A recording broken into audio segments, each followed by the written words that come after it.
सबके प्राण लेने वाले यमराज जब माता अंजना के प्राण लेने पहुंचे तो हनुमान जी ने यमलोक में घुसकर ऐसा क्या किया कि यमराज डरकर भागने लगे। दरअसल अंजनेरी पर्वत की एक गुफा में विश्राम करते बाल हनुमान तथा माता अंजना के सामने अचानक एक दिन भैंसे पर सवार एक काला पुरुष आ गया और माता अंजना पर अपने अस्त्र से प्रहार करने लगा। यह देख हनुमान जी ने गुस्से से पूछा, कौन हो तुम और मेरे माता पर प्रहार क्यों कर रहे हो? तो उस भैंसे पर सवार काले पुरुष ने बोला, मैं सबका काल यमराज हूँ और अंजना के प्राण लेने आया हूँ। यह सुनते ही हनुमान जी क्रोध से गर्जना करने लगे और कठोर स्वर में यमराज से बोले, यमराज मेरी माँ के प्राण मत लो, नहीं तो अच्छा नहीं होगा। इस पर यमराज ने कहा, यह मेरा धर्म है बालक, अंजना का समय पूरा हुआ, अब इसे जाना ही होगा। और इतना कहकर यमराज ने पुनः माता अंजना के प्राण खींचना शुरू कर दिया। कुछ ही समय में यमराज ने माता अंजना के प्राण खींच लिए और आकाश की ओर उड़ चले। हनुमान जी रोते बिलखते अपने माँ को उठा रहे थे। क्या हुआ माँ, उठो माँ, कुछ बोलो। हनुमान जी ने माता अंजना को उठाने का बहुत प्रयास किया पर वो उठती कैसे, वो तो मर चुकी थी। अब हनुमान जी ने क्रोध से गर्जना करना शुरू किया, यमराज मैं आ रहा हूँ, आज या तो मेरी माँ जीवित होगी या इस संसार से काल का अंत होगा। और इतना कहते ही हनुमान जी ने अपना आकार अत्यंत ही विशाल करना शुरू कर दिया। देखते ही देखते वो बालक हनुमान अब साक्षात महाकाल का रूप बन गया। उनकी भुजाएं फरकने लगीं और आंखों से अंगारे बरसने लगे। उनके शरीर का तेज इतना भयानक था कि हजारों सूर्य भी फीके पड़ जाएं। हनुमान जी ने ऐसी भीषण गर्जना की कि ब्रह्मांड कांप उठा और अगले ही पल हनुमान जी ने धरती से ऐसी छलांग लगाई कि आकाश का सीना फट गया। हनुमान जी अत्यंत ही क्रोधित मुद्रा में तीव्र गति से यमलोक की तरफ जा रहे थे। इससे सभी देवता भयभीत होकर इधर उधर छुपने लगे। कोई भी क्रोधित हनुमान जी का सामना नहीं करना चाहता था और कुछ ही देर में हनुमान जी यमलोक के द्वार पर पहुंचकर क्रोध से गर्जना करते हुए यमराज को पुकारने लगे, बाहर आओ यमराज, आज अंजना का पुत्र तुमसे अपनी मां मांगने आया है। पर जब हनुमान जी की इस पुकार पर कोई नहीं आया तब हनुमान जी ने अपनी गदा से यमलोक की धरती पर ऐसा प्रहार किया कि यमलोक में मानो प्रलय आ गया हो। यमलोक में चारों ओर उथल पुथल मच गया। सभी यमलोक वासी डर से इधर उधर भागने लगे। किसी को कुछ समझ नहीं आ रहा था कि क्या हुआ है। तभी दो यमदूत भय से कांपते हुए यमराज के पास आए और बोले, हे यमराज, हमारी रक्षा करें, द्वार पर कोई वानर आया है, उसकी गर्जना से यमलोक में प्रलय का माहौल बन गया है। इस पर यमराज ने कहा, उस हनुमान का ये दुस्साहस मैं आज ही उसका अंत कर दूंगा, तुम लोग चिंता मत करो। और क्रोध से गर्जना करते यमराज अपने महिष भैंसे पर सवार होकर हनुमान जी से युद्ध के लिए चल दिए। हनुमान जी के सामने आते ही यमराज ने कहा, मूर्ख वानर, तुम काल को चुनौती दे रहे हो, मृत्यु ही सत्य है, इसे कोई नहीं बदल सकता। अच्छा यही होगा, तुम वापस लौट जाओ। यह सुनते ही हनुमान जी का संयम टूट गया और उन्होंने गरजते हुए कहा,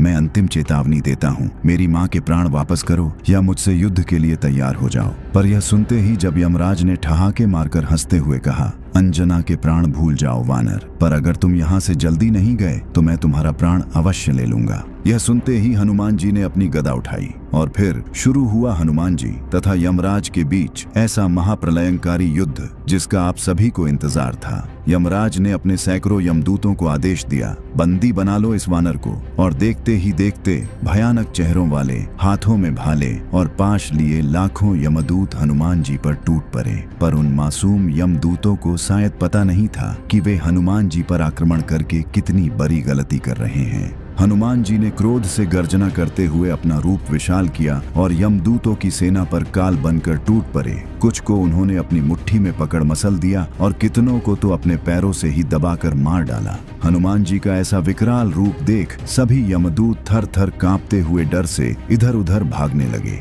यह देख यमराज ने एक काली तलवार प्रकट कर हनुमान जी पर प्रहार कर दिया। पर हनुमान जी इतने उग्र हो चुके थे कि यमराज का वो तलवार जैसे ही उनके पास आया वैसे ही उन्होंने उस तलवार को अपने दोनों हाथों से पकड़ दो टुकड़े में तोड़ दिया। यह देख यमराज का क्रोध 7वें आसमान पर जा पहुंचा। उसने सोचा, यह वानर साधारण शस्त्रों से नहीं मरने वाला, और तब यमराज ने तुरंत अपने मायावी धनुष का आवाहन किया और उस पर एक ऐसा विनाशकारी बाण चढ़ाया जो साक्षात काल का रूप था। यमराज ने जैसे ही वो भयानक बाण छोड़ा, वो बाण हवा में आते ही हजारों बाणों में बदल गया। वो हजारों बाण तीव्र गति से हनुमान जी की ओर बढ़ चले।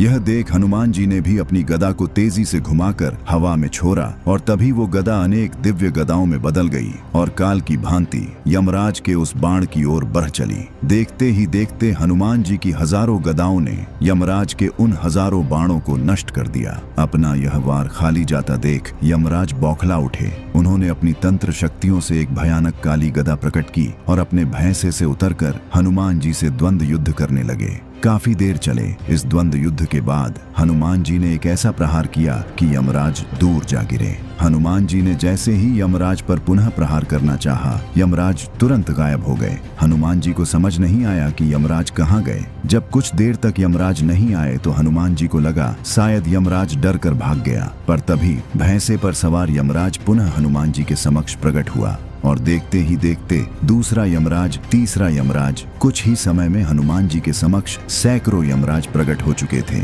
हनुमान जी अचानक इतने सारे यमराज को देख सन्न रह गए। तभी उन सारे यमराजों ने हनुमान जी पर सैकड़ों अस्त्र एक साथ ही चला दिए और यह देख हनुमान जी क्रोध से तिलमिला उठे। उन्होंने क्रोध से गर्जना करते हुए अपनी गदा को यमलोक की धरती पर ऐसा पटका कि यमलोक की धरती प्रलय की भांति डोलने लगी और इससे यमराज की माया तुरंत ही नष्ट हो गई। और जब यमराज के सारे प्रयास विफल हो गए तब क्रोध में आकर यमराज ने प्रकट किया अपना वो भयानक यमदंड जो किसी के भी प्राण ले सकता था। हनुमान जी ने जैसे ही देखा कि यमराज उन पर यमदंड से प्रहार करने वाले हैं, उनके क्रोध का ठिकाना न रहा। उन्होंने अपना विकराल रूप लेना शुरू किया। उधर यमराज ने अपने यमदंड को घुमाकर हनुमान जी की ओर चला दिया। यमदंड जो काल की चरम शक्ति थी, तेजी से हनुमान जी की ओर बढ़ रहा था। इधर हनुमान जी महाकाल की भांति क्रोध से गर्जना करने लगे और जैसे ही उस भयानक यमदंड ने हनुमान जी को बांधने का प्रयास किया, हनुमान जी ने अपने दोनों हाथों से यमदंड को पकड़कर ऐसा खींचा कि उसके टुकड़े टुकड़े हो गए। इसके बाद महाकाल रूपी हनुमान जी यमराज को खा जाने वाली दृष्टि से देखते हुए यमराज की ओर बढ़े। उनका आकार बढ़ता जा रहा था। उनके शरीर से दिव्य प्रकाश निकलने लगा। उनका क्रोध से गर्जना करता हुआ विकराल रूप ऐसा था मानो उन्होंने अपना विश्व रूप ले लिया है। यमराज हनुमान जी का ऐसा रूप देख डर से थर थर कांपने लगे। हनुमान जी अपनी गदा को लहराते हुए महाकाल की भांति यमराज की ओर बढ़ रहे थे। यमराज ये देख डर से इधर उधर भागने लगे। यमराज को अब लगने लगा कि अब हनुमान जी उनका संहार कर ही देंगे, अब उन्हें कोई नहीं बचा सकता। इस भयानक दृश्य ने तीनों लोगों को हिला दिया और फिर ब्रह्मा जी ने आकर हनुमान जी के क्रोध को शांत करना चाहा, पर वे भी असफल रहे। इतने उग्र हनुमान जी ने गर्जना करते हुए अपनी अंतिम घोषणा की, मुझे मेरी माँ दे दो, नहीं तो आज यमराज का अंत निश्चित है। और फिर आगे बढ़ते हुए हनुमान जी ने अपने विशाल मुट्ठी में यमराज को दबाकर जैसे ही अपने गदा से यमराज का अंत करना चाहा, तभी वहां भगवान विष्णु अपने दिव्य चतुर्भुज रूप में प्रकट हो गए और उन्होंने हनुमान जी को माता अंजना के प्राण दे दिए। हनुमान